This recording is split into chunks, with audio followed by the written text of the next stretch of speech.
آپ بھی بے غیرت ہیں اور جو آپ کو ہینڈلرز جو یہ کروا رہے ہیں وہ بھی بے غیرت ہیں. ذرا شرم نہیں آئی کہ ایک گھر کی پردہ دار خاتون کے اوپر آپ نے ایک وارنٹ نکال دیا ریسٹ کا, اور یہاں پولیس آ گئی اس کو پکڑنے کے لیے. شرم نہیں آئی؟ گھر میں آپ کی عورتیں نہیں ہیں؟ یا آپ اتنے بے شرم ہیں کہ آپ کی عورتوں سے یہ کچھ کرے گا تو آپ کو کوئی فرق ہی نہیں پڑے گا, آپ اتنے بے غیرت ہیں. اور دوسرا میری بیوی, اب مجھے جو اس سے زیادہ اپنے سے زیادہ تکلیف ہے کہ میری بیوی کا نام بھی ٹرسٹی میں ہے. کیوں ہے؟ ٹرسٹی کیا ہوتا کہ پہلے کیونکہ قوم کو سمجھنا چاہیے, کیونکہ اتنا زیادہ پروپیگنڈا کیا جا رہا ہے. میں نے کبھی اس طرح کا کنٹرول ٹیلی ویژن نہیں دیکھا جو آج کل ٹوٹل کنٹرول کر کے پیچھے سے ان کو حکم آتا ہے نامعلوم افراد کا, دھمکیاں آتی ہیں, آرڈرز دیے جاتے ہیں کہ عمران خان کو نہیں دکھانا, فلانی چل, اس کے لیے کوئی اچھی چیز نہیں کہنی, اس کے خلاف پروپیگنڈا کرنا. تو اتنا جھوٹ بولا جا رہا ہے. لوگوں کو بتائیں کہ ٹرسٹ ہوتا کیا ہے. ٹرسٹ, جو ٹرسٹیز ہوتے ہیں نہ ان کو کوئی تنخواہ ملتی ہے, ان کو کوئی تنخواہ نہیں ملتی. صرف ٹرسٹی وہ ہوتا ہے جس کو جو دل سے کوئی خیراتی کام کرنا چاہتا ہے. اب بشرا بیگم, بلکہ مجھے سیرت نبی کو جو سمجھا ہوں میں تو بشرا بیگم کی وجہ سے سمجھتا ہوں, کیونکہ ان کی بہت زیادہ اس کے اوپر ان کی نالج ہے, تو ان کو میں نے ٹرسٹی رکھ دیا. اس کے اوپر بھی وارنٹ نکال دیا ریسٹ کا, میرے گھر پہ حملہ کر دیا پھر سے آ کے, یہاں ٹیئر گیسنگ شروع کر دی, ان کو کہا کہ پکڑ کے جیل میں ڈالنا ہے. میں نے ایسی کبھی بے غیرتی اس ملک میں نہیں دیکھی. وہ آدمی یہ نیب کا چیئرمین, یہ جو جنرل ہے, اگر اس نے یہ آرڈر کیا اور کیا اسی نہیں ہوگا, اور اس کے ہینڈلرز نے پیچھے سے اس کو کہا ہوگا, کیونکہ میں آج تو وہ جو پہلا نیب کے چیئرمین آفتاب سلطان جنہوں نے ریزائن کیا, اس نے کہا میں غلط کام نہیں کرتا, میں آج اس کو سلام کرنا چاہتا ہوں, کیونکہ میں نیب کے ذرا لوگوں سے ملا تھا. مجھے تو اندازہ نہیں تھا وہ اتنا پرنسپلڈ آدمی. یہ بے ضمیر آدمی, اس کو شرم نہیں آئی کہ وارنٹ نکال رہے ایک ٹرسٹ کے اوپر, ایک ٹرسٹی ہونے پہ. ایک تو یہ جاہل ہوگا کیونکہ اس سے کوئی بہتر کیس ہی ڈھونڈ لیتا, کیونکہ اور کیس کوئی مل نہیں رہا تھا. دوسرا, شرم نہیں آئی کہ ایک گھر کی پردہ دار خاتون کے اوپر آپ نے ایک وارنٹ نکال دیا ریسٹ کا, اور یہاں پولیس آ گئی اس کو پکڑنے کے لیے. شرم نہیں آئی؟ گھر میں آپ کی عورتیں نہیں ہیں؟ یا آپ اتنے بے شرم ہیں کہ آپ کی عورتوں سے یہ کچھ کرے گا تو آپ کو کوئی فرق ہی نہیں پڑے گا, آپ اتنے بے غیرت ہیں؟ آپ بھی بے غیرت ہیں اور جو آپ کو ہینڈلرز جو یہ کروا رہے ہیں وہ بھی بے غیرت ہیں, کیونکہ کوئی غیرت مند آدمی, آنریبل آدمی ایسی حرکت نہیں کر سکتا جو آپ نے کی ہے.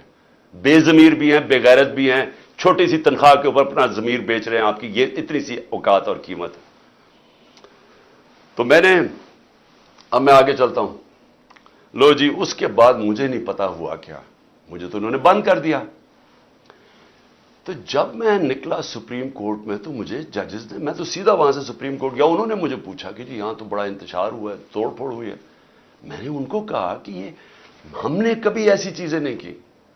تو پہلے بھی چلے کم از کم گولیاں جب لگی تھی تب تو توڑ پھوڑ ہوتی نا, تب تو سب کو پتا تھا, میں نے تو نام لے لیا تھا کہ کون ذمہ دار ہے. میں نے تو اس ISI کے جنرل کا نام لے لیا تھا. تو تب کیوں نہیں انہوں نے اٹیک کیا؟ تب کیوں نہیں لوگوں کو گھروں میں یہ جا کے کیوں نہیں حملہ کیا؟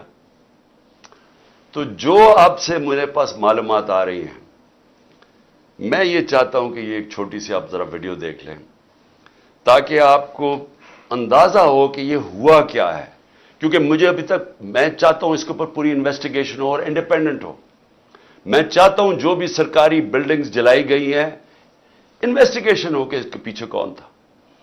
میں چاہتا ہوں کہ جو بیچارے نوجوان, نہتے نوجوان جو ایک حقیقی آزادی کے لیے, اور جو ان کا حق ہے کہ پرامن احتجاج کرنا, جو ہمیشہ ہم نے کیا ہے, ان کو سیدھی گولیاں ماری گئی ہیں. اور جو پتہ نہیں کتنے 100 لوگ اس کو پڑے ہوئے ہیں, گولیاں انہیں لگی ہوئی ہیں جو ہسپتالوں میں پڑے ہیں.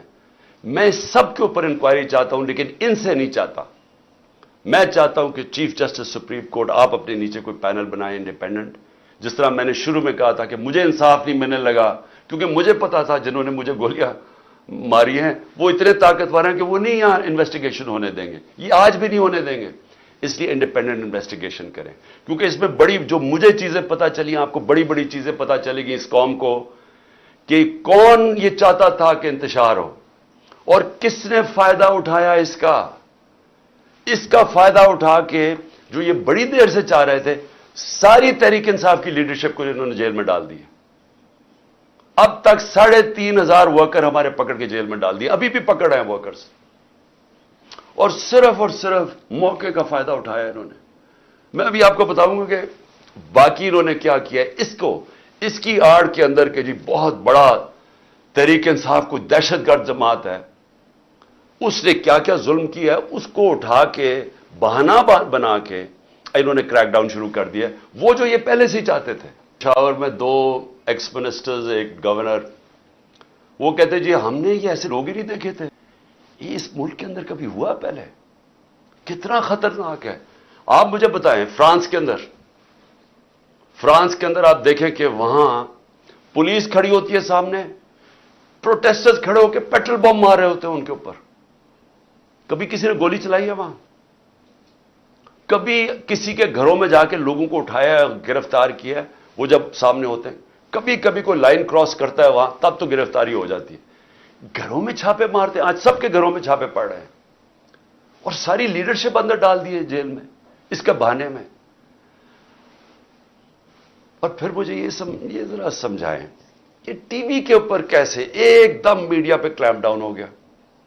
جیسے ہی مجھے گرفتار کیا، سارے میڈیا پہ سینسرشپ، صرف ایک سرکاری ورژن چلا جا رہا تھا، ہینڈلرز ان کا ورژن چل رہا تھا، چاہے جو بھی چینل ہو جو کہ پہلے ہمیں دکھاتی تھی، سب چینلز ایک ہی چلانے شروع ہو گئے کہ جی شر پسند ہیں پی ٹی آئی، ایک ہی چیز چلنی شروع ہو گئی۔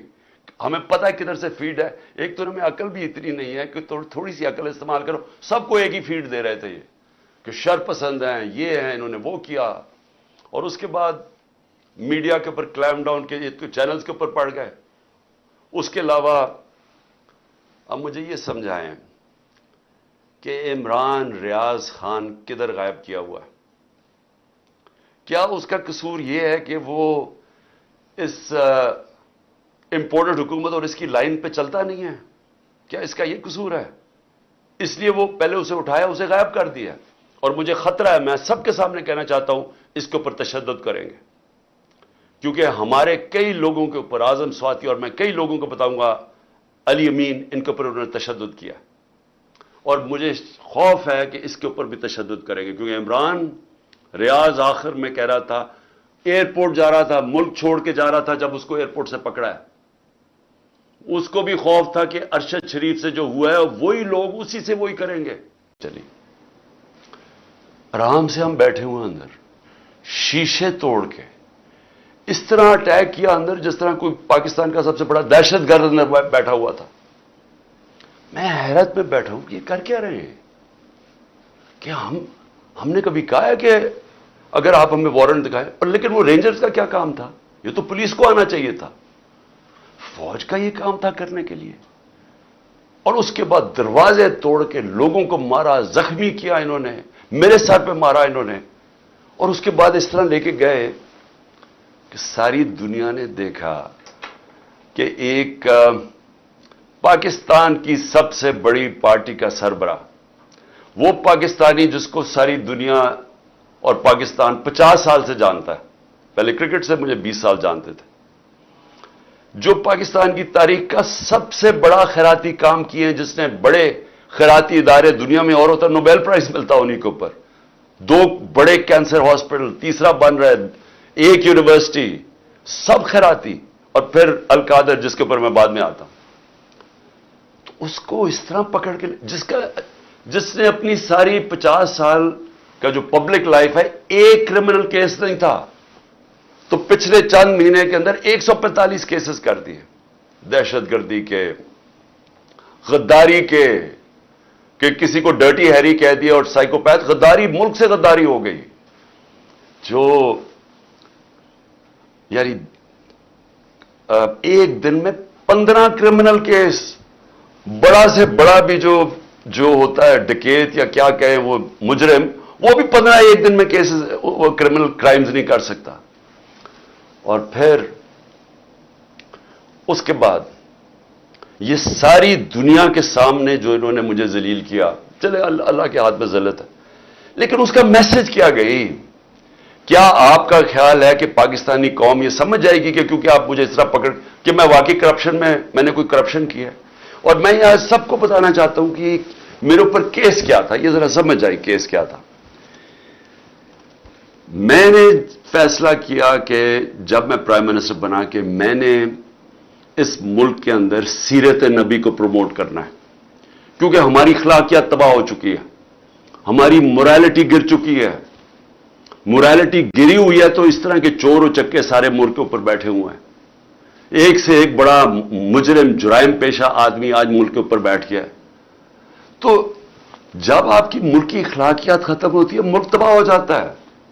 میرا القادر یونیورسٹی کا مقصد بنانے کا تھا کیا کہ اس ملک کے اندر ایک نئی لیڈرشپ پیدا ہو جو کہ سیرت نبی کے اوپر، جو دنیا کی تاریخ کا سب سے عظیم لیڈر تھے، ان کی کوالٹیز آئیں ان کے اندر، کہ وہ کیا ان کے اندر کوالٹیز تھی کہ انہوں نے ساری دنیا کا نقشہ بدل دیا، اور کیوں اللہ حکم کرتا ان کی سنت پہ چلو۔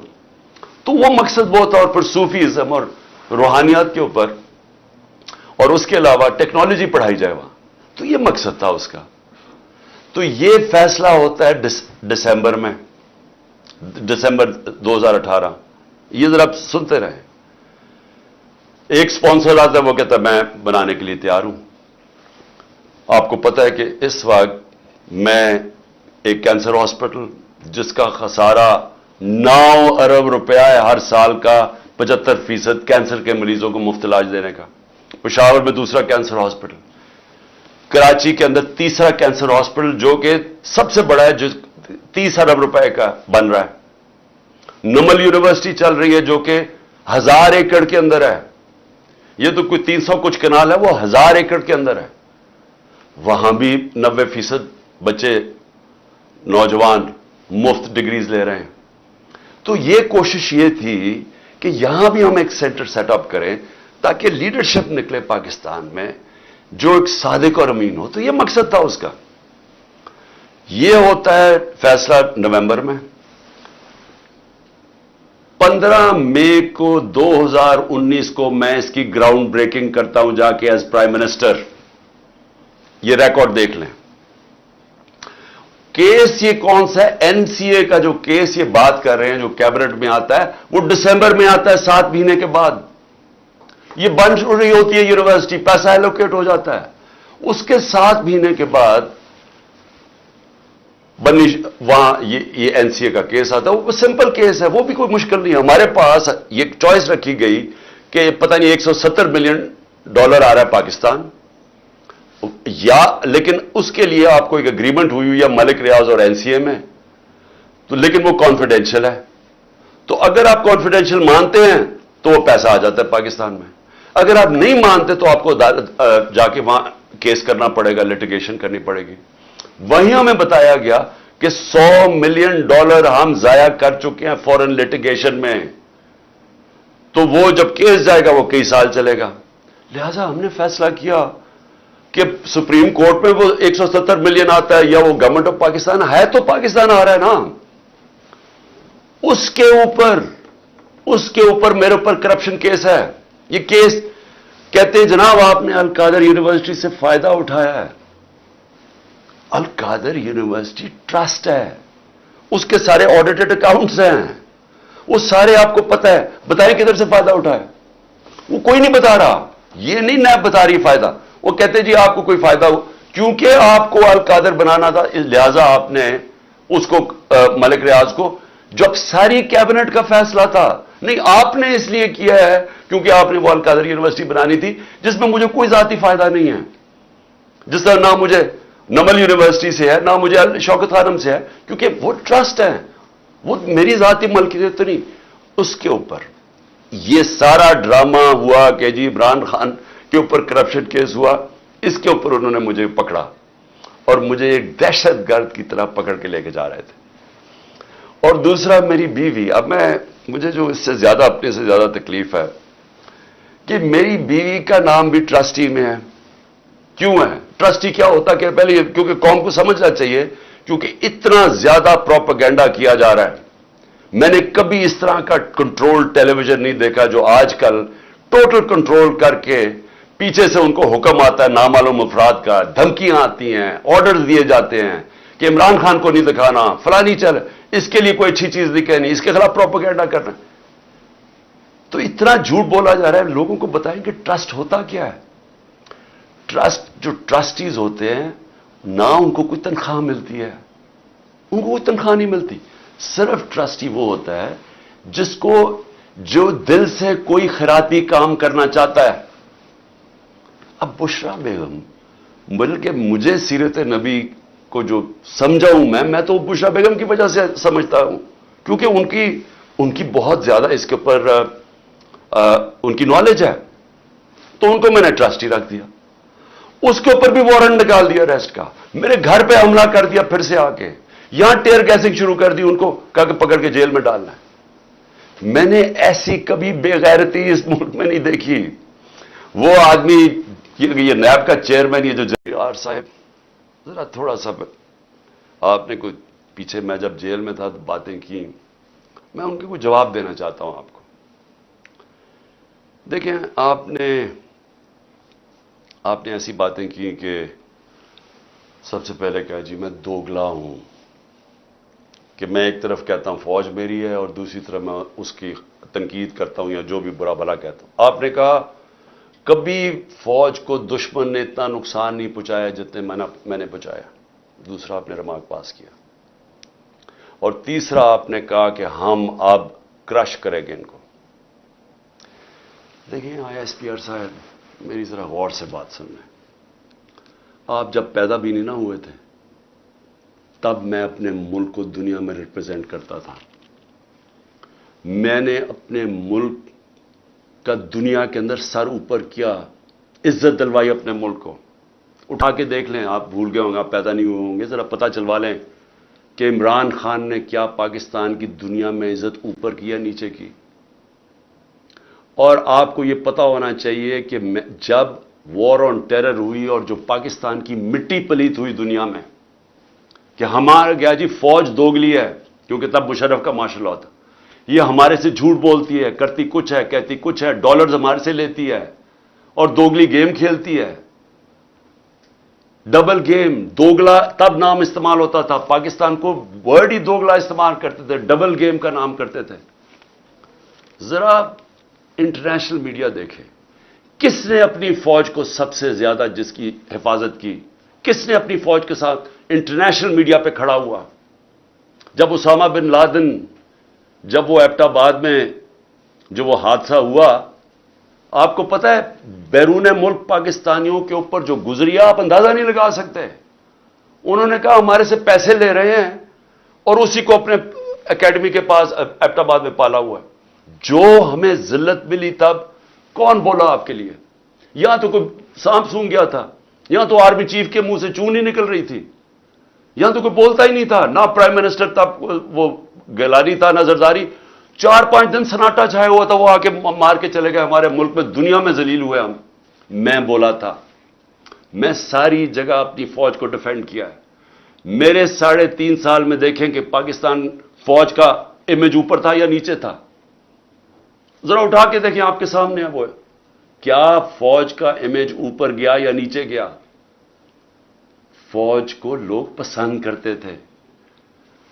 جب ایک آرمی چیف نے میری کمر میں تو چاقو مارا, لیکن پاکستان کے بدنام ترین مجرموں کو آ کے اوپر بٹھا دیا, تو کیا میری وجہ سے فوج کو برا بھلا کہا گیا یا اس آدمی کی وجہ سے جس نے, اس نے کیا سمجھا کہ لوگ, یہ بتائیں نا, کیا لوگ چونٹیاں ہیں؟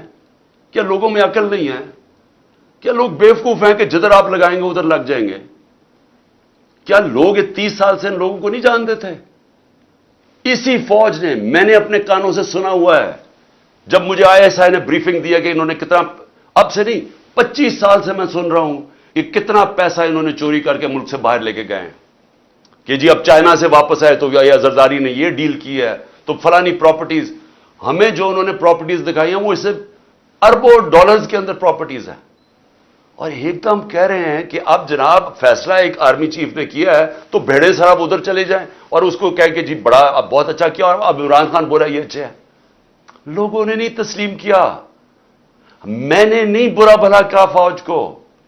جو آرمی چیف کے ایکشنز تھے اس نے اس کی ہماری فوج کو برا کیا. اس کی وجہ سے ہوا, میری وجہ سے نہیں ہوا. اور یہ کہنا کہ یہ قوم ایکسپٹ کر جائے ان لوگوں کو, کس نے میمو گیٹ کیا تھا؟ کیا حقانی نے جا کے امریکنوں کو نہیں کہا تھا جو کیس لگا تھا سپریم کورٹ میں کہ مجھے, انہوں نے کہا زرداری کہہ رہا ہے کہ مجھے میری فوج سے بچا لو, امریکنوں کو کہہ رہا ہے. یہ میں نے کہا تھا. کیا جب نواز شریف جا کے چھپ کے کھٹمانڈو میں مودی سے چھپ کے ملاقات کر رہے ہیں کہ جی میری فوج کو نہ پتہ چل جائے, اور اسے اور پھر وہ جو ڈان لیکس میں جب وہ کہتا ہے ڈان لیکس میں کہ جی دہشت گردی انڈورس کر رہا ہے ہندوستان کو اوپینین کہ فوج دہشت گردی کر رہی ہے, آپ ان لوگوں کو اوپر بٹھا دیں اور ہمیں کہیں کہ ہم ان ساروں کو تسلیم کر لیں. اور ہم اگر پروٹیسٹ کریں تو ہمیں جیلوں میں ڈال دیں, ہم پروٹیسٹ کریں ہمارے اوپر ایف آئی آر کاٹ دیں, ہم کچھ کریں آپ اینٹی اسٹیٹ ہمیں قرار دے دیں, لیکن آپ سب کچھ ٹھیک کر رہے ہیں. مجھے گولیاں لگی ہیں, مجھے پتا ہے کس نے کون ذمہ دار ہے. کیا مجھے ایکس پرائم منسٹر جو سب سے بڑی پارٹی کا ہیڈ, مجھے یہ حق نہیں ملا کہ میں اپنی ایف آئی آر کٹوا سکوں؟ آئی ایس پی آر صاحب فرمان دے رہے ہیں کہ ہمارا تو بے بنیاد الزام لگایا گیا ہے. بھئی آپ ہیں کون کہنے والے؟ یہ کس نے آپ کو رائٹ دیا ہے؟ ملک کا آئین یہ کہتا ہے کہ جس کے اوپر واردات ہوتی ہے اس کا رائٹ ہوتا ہے ایف آئی آر کٹوانا, تفتیش ہو, پھر وہ بے بنیاد بے قصور ثابت ہو جائے, بسم اللہ. لیکن آپ تو بیٹھ کے فرعون کی طرح فرمان پاس کر رہے ہیں کہ جی وہ تو ہمارا, میں نے تو غلط الزام. اور یہ کہنا کہ عمران خان جھوٹ بول رہا ہے, آپ کو شرم آنی چاہیے ایسی باتیں کرتے ہوئے. عمران خان کو 50 سال یہ قوم جانتی ہے. اس قوم کی تاریخ میں اگر کسی ایک آدمی کو اس قوم نے سب سے زیادہ پیسہ دیا ہے, جو سب سے زیادہ خیراتی کام, وہ عمران خان کر رہا ہے. اور وہ کیوں دیتے ہیں؟ کیونکہ انہیں پتہ ہے کہ وہ دیانتدار آدمی ہے, وہ چوری نہیں کرتا پیسے, وہ سچ بولتا ہے. عدالت کے اندر جب میرا کیس لگا فلیٹ کا, عدالت نے, سپریم کورٹ نے کہا صادق اور امین ہے. آپ کو کس نے اجازت دی ہے کہ یہ کہنا جی جھوٹ بول رہا ہے یا دوگلا ہے؟ آپ کو شرم آنی چاہیے. کبھی آئی ایس پی آر نے اس طرح کی باتیں نہیں کی. آپ تو کود کے آ گئے پالیٹکس میں, آپ پارٹی بنا لیں اپنی. اور میں اس کے علاوہ میں آخر میں, کیونکہ میں اپنے آپ کو کنٹرول کر رہا ہوں کیونکہ مجھے بڑا غصہ ہے اس چیز کے اوپر کہ اس طرح کے الزام لگانے, اور آپ کو پتہ ہی نہیں آپ بات کیا کر رہے ہیں, اور اس آدمی پہ لگا رہے ہیں جس کو ہمیشہ وہ چاہتا ہے کہ اس کی فوج مضبوط ہو. اور میں آپ کو یہ بتاؤں, میں ڈرامے نہیں کر رہا, کیونکہ میرے پیسے ملک سے باہر نہیں پڑے ہوئے. میں نے بھاگ کے, میرے اوپر 145 کیسز سے ملک چھوڑ کے باہر نہیں بھاگا. میں نے یہ نہیں کہا کہ مجھے ای سی ایل پہ نہ ڈالنا, میں ڈالو مجھے ای سی ایل پہ, میں جانا ہی نہیں چاہتا ملک سے باہر. اور میں یہ آپ کو دوسری بات بتا دوں, وہ لوگ جن کے پیسے باہر پڑے ہیں, جن کے ساتھ آج ہماری اسٹیبلشمنٹ کھڑی ہے, جن کا سٹیک ہی پاکستان میں نہیں, اب جب روپیہ 300 کراس کر گیا ڈالر, تو ان کو کیا فائدہ, نقصان ہوا ہے؟ ان کی تو دولت ڈالرز میں پڑی ہوئی ہے, ان کو تو فرق ہی نہیں پڑا. لیکن سارا تنخواہ دار طبقہ, پولیس, سرکاری نوکر, ہمارے فوجی, ساروں کو آج ان کے گھروں میں پوچھیں کہ ان کے اوپر کیا حالات ہیں. پوچھیں نہ ذرا, ان کی بیویاں بیچاری جو بیچاری دیکھ رہی ہیں کہ قیمتیں بڑھتی جا رہی ہیں, ان کی جو, جب باجوہ نے ہماری گورنمنٹ گرائی تھی تو جو 100 روپیہ تھا وہ آج صرف مشکل سے 55-60 روپیہ خرید سکتا ہے. تو اس کی قیمت صرف 55 سے 60 روپے, اور اب روپیہ اور گرا ہے تو اب اور نیچے چلی جائے گی, مہنگائی اور بڑھ جائے گی. کون ذمہ دار ہے اس کا؟ عمران خان ذمہ دار نہیں ہے. آج جس آدمی نے سازش کر کے گرایا وہ ذمہ دار ہے.